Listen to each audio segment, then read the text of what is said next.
This was a question submitted about loneliness. Ooh, I bet you they wanted those sad clowns at the museum. Alright, sad clown.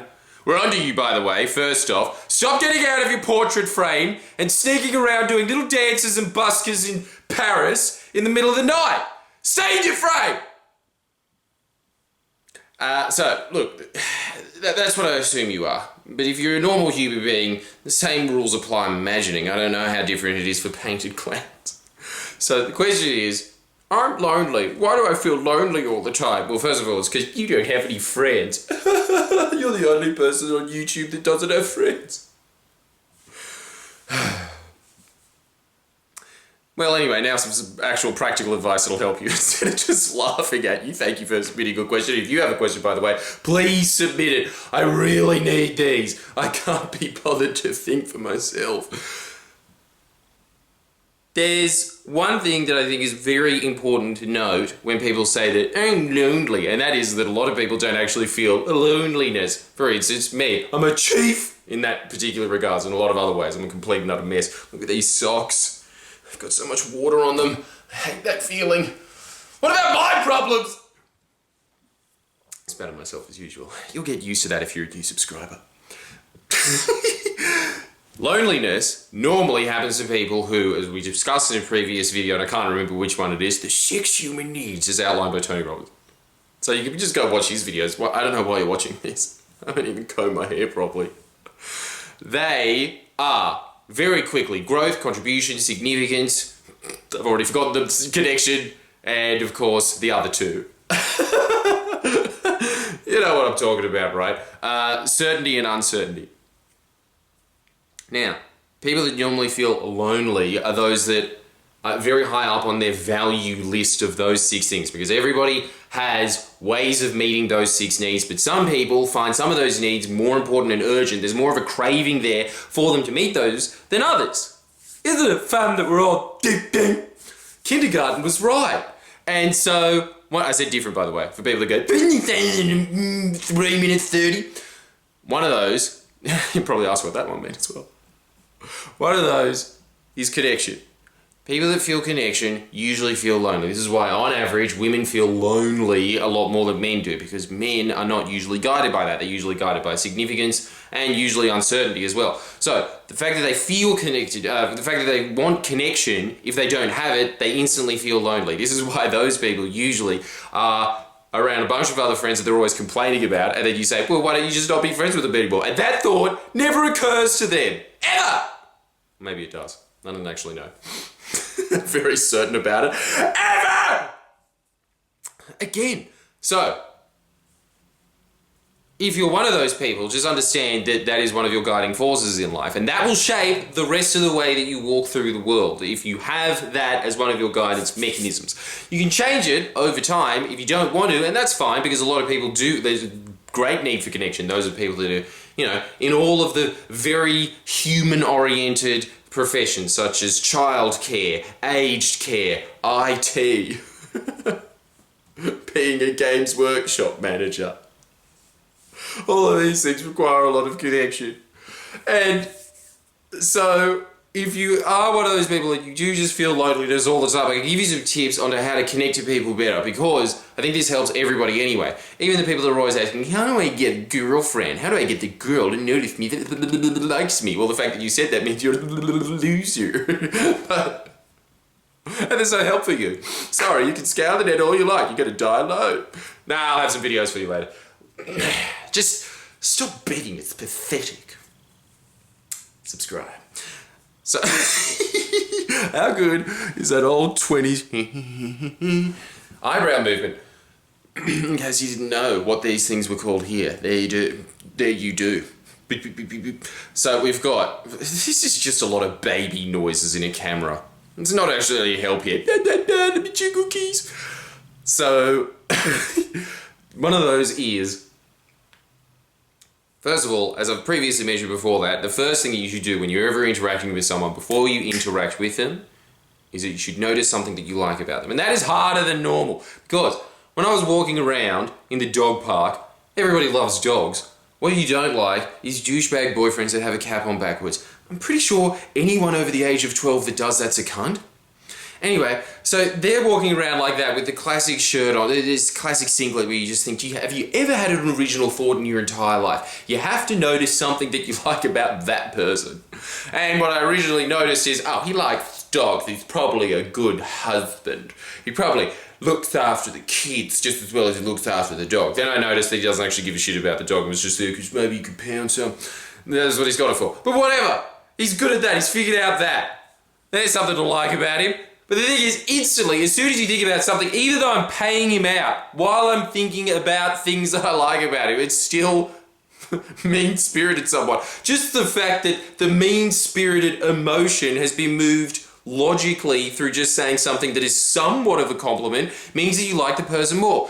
Most people, it's very easy to see something just externally that you like about that person. Someone might just have a nice smile, or they might have a very nice shiny head. There's something that you can always pick out that you like about them. This is why if you notice the patterns of people that are very good socially, they're always saying positive things about other people. They'll be walking down the street and they'll go, look at that old man over there. I wish I had posture that was that hunchbacky when I was that age. I'd be the first person to see pennies that are on the ground, just in case you didn't know what area a hunchback looks at. And so, if you don't know, that's the way to do it. Is that you have to retrain your brain into liking other people. First off, that's just the base code of it. But the second point that I think I've also touched on briefly, but I would like to expand if I can, and that is vibing. Now, I'm terrible at vibing. Again, because my brain doesn't work like that. I'm essentially just the Terminator. It's just like I don't care about anything except for politics, and specifically Australian politics, but especially state politics. Ugh, I'm a computer program. I'm not a man. But something that you should be taking notice of, and I think that just, again, a lot of people that are naturally good at interacting with people, they will use this word frequently. In fact, I was listening to a podcast recently about Kyle Sandilands' amazing success in media, which is essentially just asking how big Jackie's tits are and would you ever get a boob job. And I'm a huge fan of them. They do it well. Everybody always goes, they're trash. Yeah, but it's hard to make good trash. There's a lot of crap trash out there. Their trash is gold-plated, just like their bikes. And so, when you're listening to them, what he is constantly talking about, the reason they're such a successful radio show and why so many people connect to it, it's a very interchangeable word, is vibing. I personally like the word vibing. A lot of people don't. And I think that's just because I like the idea of being a surfy, but as soon as I see water, I'm just like, meh, and run away like one of those little kids with floaties on. I should just have that when I'm in the water. That'd allay that fear, wouldn't it? So, I'll never drown, but what about the sharks? If you're one of those people that is finding it hard to connect to people, I just want you to focus on that. Now, you can use a word that works for you. So connection, vibing, energy, all of these words are pretty much the same thing, but I like the word vibe. A, because every time you think about it, you just think about the yin and yang symbol, but replacing the sun on some sick swell in Hawaii. But also because vibe comes from the shortened version, the Latin, even though it's not.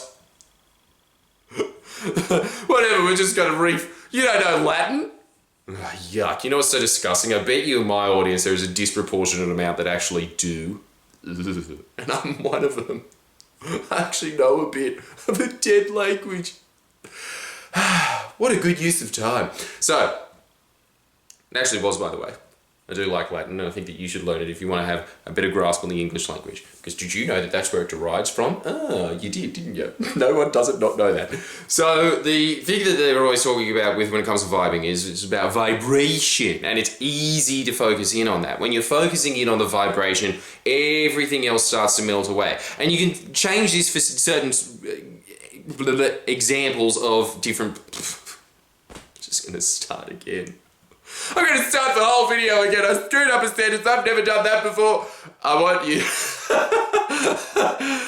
Welcome to my new subscribers. This is the whole thing. Just me blurting out sentences until I just start motoring out and go... And then I just have to twerk myself like the Tin Man in The Wizard of Oz. But there we go. Nice and looby. So... if you focus on one of these features, and it changes in different scenarios. So if you're doing a public speech, for instance, this is why normally comedians aren't good radio hosts, because a comedian is focusing on what they sound like. They're focusing on the monologue. Whereas in a vibe, you're just focusing on the energy in between the two people, because this is what I think a lot of self-help books get wrong when they're talking about social intelligence. They're right in the sense that people that are socially intelligent make good eye contact. They're usually smiling. All of that stuff's true, but the reason that they're doing that is because they're focusing on the energy that is being created between the two people. That's the best way to look at it. Not as in a conversation between the other person, but there's that ball of energy coming between you. You know, just like a Dragon Ball Z when they go, "Ah!" but in a non-combative, non-aggressive, not trying to kill the other person way. So, the exact opposite of Dragon Ball Z. But isn't that interesting about life, that the opposites start to connect in the end? And there's no piece of self-help advice for you. I hate that idea that the opposite meets in the end. It's just so hoarded and nasty. Like all self-help advice is, and some that's hoarded and nasty I like and others I don't. More you know. So, but that idea that there is that energy that is being created between the two people, I think that is why there are certain people that, even though they have no actual discernible interest in the other person, apart from the fact that they might like people, that might be the only thing, but usually when you're talking to someone that's into your hobby, say that you're into skating, as soon as you meet somebody else that's into skating, you're probably going to like that person more. And that is because the vibing already happens, because you both like it and you're both interested in each other and you're both interested in the ideas that you can put on each other. But you can do that with anything ever if you focus on the vibe, i.e. the energy that is coming out. You know what else you will notice as well? People that I've met in my life that are very good at vibing or energy, right? Those people, when they are in a situation that gets tense, you can see them tense up. Another word that they constantly use is mirroring. But mirroring, again, I think is too scientific a word for this. Sometimes the ethereal, spiritual word works better. IMO. Just look that up on the dictionary, slang.com, to find out what that means. Homework. So the other thing is that if you're talking about vibing in that context, when you're in a room with people that are aggressive, what starts to happen is the person that is vibing starts to get more aggressive as well. Even if they're not talking to the person. Obviously it's magnified if they are. I have seen that happen where... What's this dude I used to know? It was a buddy that I used to know. That Gautier song actually does apply to that, but just in general, what a pathetic song. He was having an argument with this leb dude that parked us in, going, "That was my fucking parking spot, bro." And he was right, it was his parking spot, but parking us in, sorry, it was a mistake. We were there for 15 minutes, which I suppose, look, alright, he was right, he was 100% right. Anyway, he was pissed off as well. "I'm not fucking moving." That guy started to get angry as a result, going, "Fuck you, move, we made a mistake, we're sorry, what do you want us to do?" And that guy be like, "Oh." But the thing is, because that guy goes to anger, and the person that was vibing goes to anger, this person thought, "Oh, this is actually this is not a weakling," or, you know, they were on the same level, so it's like, "Oh, this guy's alright, he's got some spunk." Whereas, if you are not good at vibing and you're aggressive to somebody who's quite mousy and timid, that person will just go and run away. But the thing is, people like people that are like them. That's why people that are good at vibing are good in social situations, because they start taking on the characteristics subconsciously of the other person. Now, when you say that we've got a good vibe together, usually that just means that you're both similar people, and as a result of, God, how unromantic is this? And as a result of that, you can just tolerate each other's psychology. But somebody who has a broader range of being able to tolerate more people's psychology is actually defined as someone who is less insane. People that are able to get on with a lot of different people are usually less insane than people that are in insane asylums who can't get on with anyone except for themselves. That's a very good way of looking at it. So what I want you to do is, if you're one of these people that feels lonely and like, "I can't make friends," it's easy to make friends. Very, very easy. Or at least to be good in social situations. And this is just transferable to networking and everything else. It's focusing on the energy of the other person. Just focusing on the vibe. After that, it doesn't matter, because this is the thing that a lot of intelligent people, and if you're into self-help, normally you're more intelligent than the average human being, because you realize that you're probably a pretty shitty person at base, and so you have to make yourself a little bit better just to get on in the world, I guess. And also maybe just because you like the hobby of yourself. And so one way of looking at it is that, look, all these things are true, that if you become wittier, if you have a more likable personality in terms of just you're a more positive human being, all those things are definitely true. But I think that it can all just be simplified by focusing on the vibe of the other person. Everything else that comes to social interactions, which is, again, 80% of the problems that you will face in life is a result of other people. A lot of that just starts to melt away. And all these other opportunities open up to you, because it's very rare to find someone who is good at vibing. That's all I want you to focus on, is the skill of vibing. Next time you're at a party, just do that. Every person that you're talking to, just focus on their energy. And you will sit there and be like, what does that even mean? But eventually you will know what I mean. If you start focusing on it, you will notice it. And you will notice that people that use the word vibe a lot are good at vibing. Kyle Sandilands is a perfect example. If you listen to him off the record talking about his radio show, all he's talking about is his vibe. That's why he's able to talk for 4 hours straight. Most people just go like, start getting a bit tense and nervous after talking for about a fucking 5-minute speech. If you're just focusing on the vibe, if you're just focusing on the energy that is coming out of you, you don't get that fear. Just whatever, man. As every person that is good at vibing always says, whatever. They just don't care what the other person is saying. They're just focusing on the energy.